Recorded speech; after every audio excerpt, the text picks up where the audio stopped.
Jack was enjoying the concert when he noticed something off. The FBL was making arrests. His instincts kicked in, and he knew something wasn't right. He quickly rushed outside and casually asked a staff member at the door. What he heard next was enough to make his blood run cold. The staff member whispered that there was a serial killer in the crowd, and the concert was actually a trap set by the police to catch him. Everyone involved knew, except the audience. Jack's smile faded instantly. He made up his mind to leave with his daughter. But just as the staff member said, the exits were heavily guarded by the FBL, and the area outside was swarming with officers. The front door was no longer an option. Desperate, Jack took his daughter back inside, pretending to need the restroom, and went to find the staff member again. The staff member told Jack to wait a moment, claiming they needed to go to the warehouse to grab something. Jack offered to help. As the staff member was busy unloading goods, Jack discreetly took the employee's access card. Through their conversation, Jack learned that the police didn't have a clear description of the suspect's appearance. To prevent the suspect from escaping, the police had a secret code. The staff member shared it with Jack, warning him not to tell anyone. After parting ways with the staff member, Jack used the access card to enter the staff area,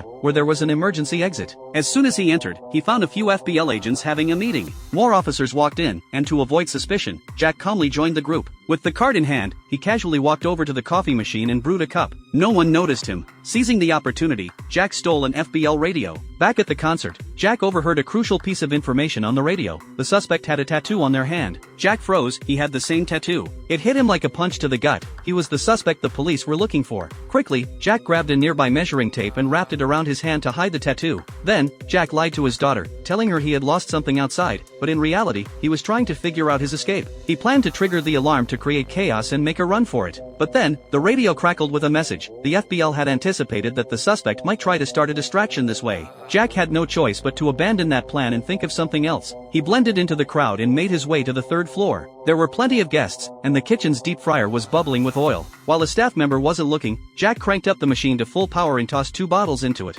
The bottles exploded almost instantly, followed by screams that grabbed everyone's attention. Jack took the chance to grab a work uniform and headed for the roof, hoping to find an escape route. But there were FBL agents guarding the roof too. Jack calmly spoke the secret code to avoid being mistaken for the suspect. By now, he wasn't even thinking about the concert anymore. That's when he saw the celebrity's manager. Jack quickly lied, saying his daughter was seriously ill and had always dreamed of dancing on stage with the star. To his surprise, the manager agreed, taking Jack and his daughter backstage, arranging for her to dance with the celebrity. But Jack wasn't doing this to fulfill his daughter's dream. He had already figured out how to escape.